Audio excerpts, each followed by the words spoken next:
Most people think you need thousands of followers to get your first paying client. They focus on going viral or having all these followers, but they're missing one simple strategy that can get you your first paying client.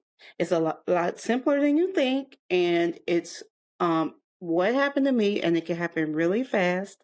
I'm Tony Lisa Walters, and I use one specific strategy to get noticed. Did it right from my truck to get my first paying client on LinkedIn, and it also got me noticed by Arlen Hamilton, and she actually reached out to me and did an interview because she wanted to know my process of how I got my first paying client, and I'm going to show you how to do that step by step in this video.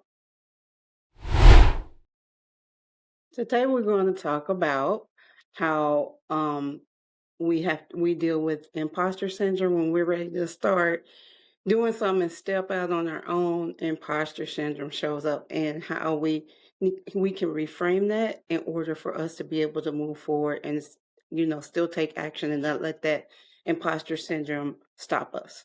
So first, let's talk about your experience. Your experience is your case study. You can you could talk about your experience in your corporate job, talk about your role, talk about how whatever you did in that role, how it can help the people that you're helping now as it relates to whatever business you're doing. You could talk about, if you say, for instance, if you train people, you can talk about how you train people, what they were dealing with before you trained them, how you trained them, and what happened after you trained them, what the result of it was. So you could do case studies to show that, okay, I am able to do this. I am capable of running this business, and this is why. You could just look back at your past experience. You have many years of experience, 10 plus years of experience, 10 to 20, who knows, but all of that matters. And sometimes you don't think about what you did in your career and how that can help or relate to the business that you're starting right now. You just start thinking about, I don't know if I'm the one to be able to help somebody, or why would anybody listen to me? Or, we have all these thoughts telling us why we can't do it or why we're not qualified to do it, instead of thinking about all the thoughts of why we are qualified to do it. So first, you can use your experience as a case study.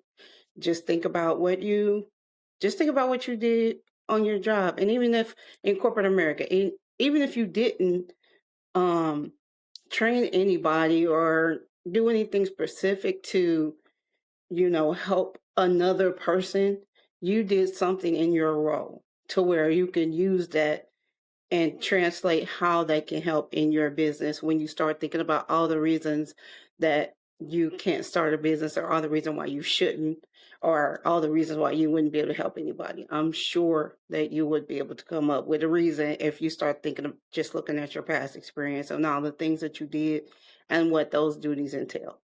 Okay, so second is we start thinking about the certification trap. I know so many people that are professional students. They think they gotta go back to school, get a certification for this, get a degree for this, do this, and some more, just to prove that they're qualified to be,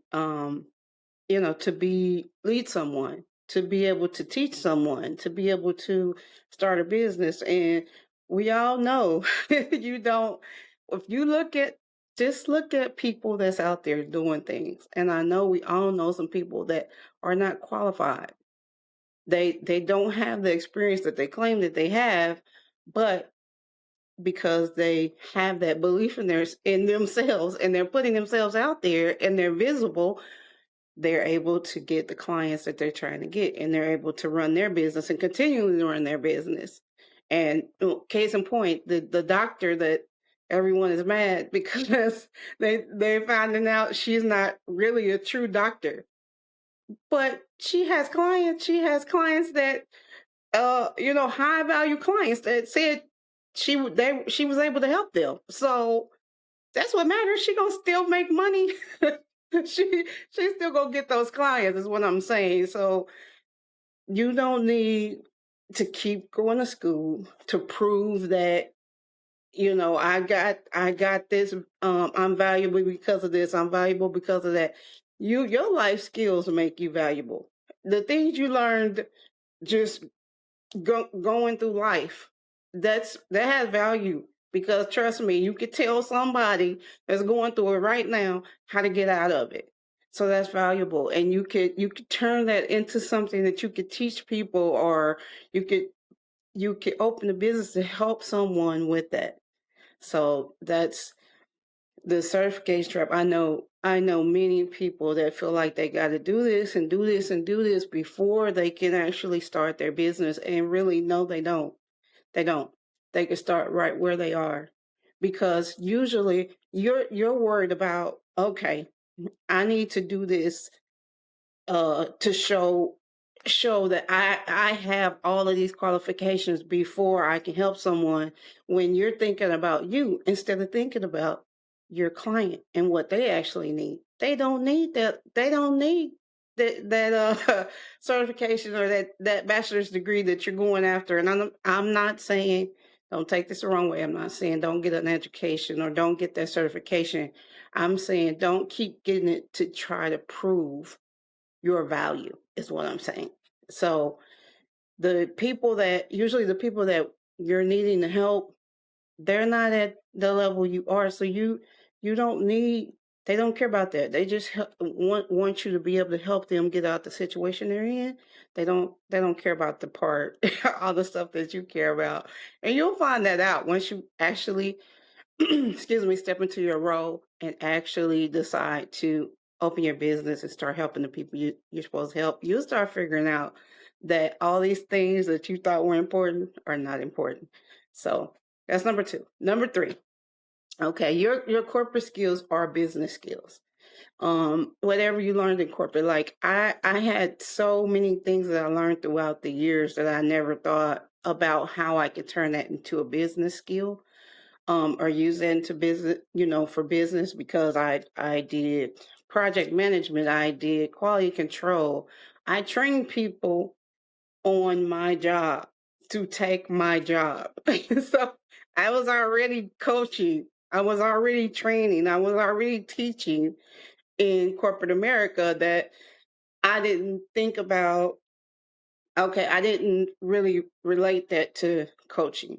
I didn't think about, okay, I was already doing this. I already knew I was doing a part of it or a portion of it, but to the extent that I was doing it, I didn't really think about how that is actually was actually setting up to have my own business, for me to be an entrepreneur and coach people on how to start their business. So your corporate skills are a big point of it. So just think about all the things that you've done in your job or currently doing, but you think over the years, from the start of your career to now, what are all the skills that you've learned that you can teach someone how to do today that they might be dealing with? So that's another thing. That's number three. So number four, your age is your advantage. We all think getting older, and the way society today acts like somebody that's 40 or 50 is ancient. That I don't understand that. That kills me. But anyway, your age is your advantage, because you're wise. You have so many things that you've been through, so many things you overcome. Think about all the things you've overcome. If you're a parent, if you're married, if have paid your bills, if you so many things that you could teach people how to do, because you just do them and you've been doing them for years. And so many people, and especially the younger generation, th- it seems like their skills are lacking for some reason. So, and I'm not talking about I'm not trying to come off that way to the younger generation, but I have a 30-year-old daughter. And some of the things I'd be like, I know I taught you this. I know I did. I mean, your daddy taught you this. But for some reason, we have to teach her some things again, that she's starting to see. And now that she's starting, because she's starting to She has her own place, so now she's thinking about her career and which way she want to go. But when they're younger, it goes in one ear and out the other. So they might not, the things that you think they know, they may not know. You might have to teach them. So, and some people might not have the parents to teach them that. You might be the teacher of that. So, your age is an advantage. It's not a disadvantage. You're wise. You have so many things that you probably ain't even thinking about. They come easy to you. They come easy to us. So we're not thinking about how the next person might be struggling with it. But that's a good thing. That'll be someone that you're able to help, and someone is probably willing to pay you for your experience if you can help them with this part of life. And it's just because of your age and what you were able to get through and where you're at now. Okay. And then number 5, manifestation. Own your value. We don't, for some reason, we can see so much greatness in everyone else besides ourselves. And sometimes we think about we give ourselves a pat on the back, we give ourselves a prop like, yeah, I did that, I did that, I did that. But then when it comes to actually owning it, we shrink. We shrink. We don't want to boast. We feel like, it's kind of prideful to talk about yourself and the things that the value you provide. And so I don't know why we do that, but we do. It's just human nature for us to do that, to not want to boast and not be proud. But realizing how valuable you are and your expertise and putting it into a package is not a bad thing. That's a good thing because you're going to be able to help people with that. People need it. People need it. What, just think about all the skills generations have. My dad, he has so many skills. My mom is no longer here, but she has so many skills just because each generation has a ton of things they learned growing up and what they learned from the generation before them, and they had to do everything. And our generation, my generation, we had to do everything. So we have so many skills other than just corporate. We have, we have homemaking skills. We had to raise our siblings. We had to keep the house clean. We had to cook. We had to do everything, go to school, get a job, raise our families, take care of our spouses.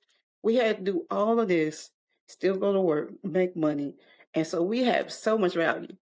And it's nothing wrong with figuring out how to put that in a package and helping someone else with that, because some people are lacking that.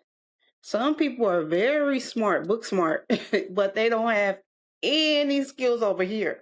Some people are very skilled in social things, but over here they have no skills, but you do. So it's like we have we have a lot of value at this age, and we discount it, or we don't want to show it, or we hold it in because we don't see it as that.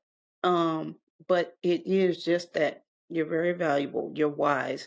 You have skills that that you've been building for years. You probably have some type of formal upper education, some type, even if you don't have a degree. I don't have a degree, but I have some certifications. I went to school to be, to get certain certifications that I want to feel, I feel like I need to be qualified in to help someone else. So we all have years of experience that we can package into something that we can sell that people need.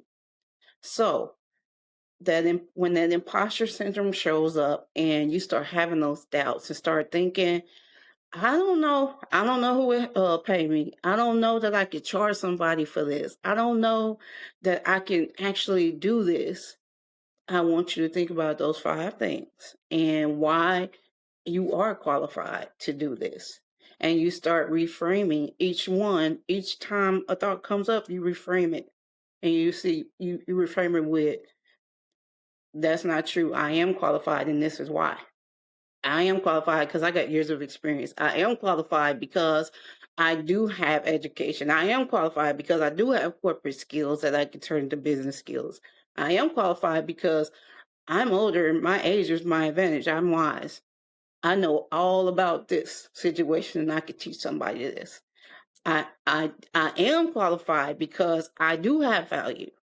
So that is how, when you start having that imposter syndrome, that's how you reframe it with those 5 steps and think about all of these things that you do have and why it would be valuable to someone else and how you could help someone else. And when you're ready, then reach out to me, book that call for your first client.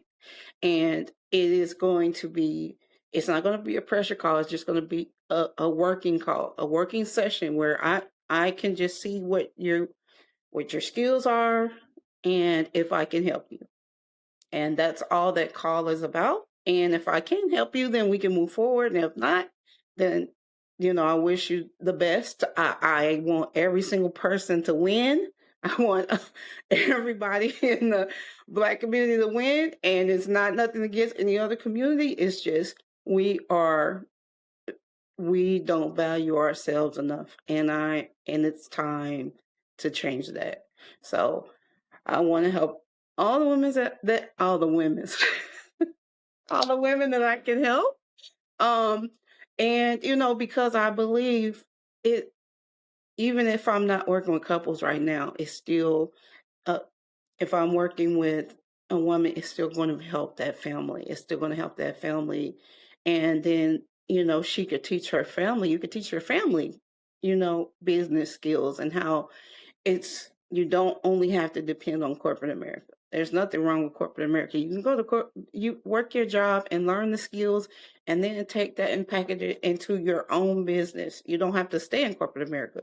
There's more options just other than just depending on a job and depending on just growing in corporate America, because you can have this whole plan of how you're going to grow and what you're going to do and how you're going to get to retirement, and then something happens with the economy and they will let you go, and that whole plan is derailed. So it's always best to have another option, have a backup option. And starting your own business while you're in corporate America is one of the ways to go. And that's it for this video. Remember, getting your first client isn't just about strategy, it's about intention. Set the intention, take the action, and get ready to receive. And if you're ready to turn your intention into your first paying client, click the link in the description and book your first client blueprint call with me. I'm Tona Lisa Walters. Keep going. Bye.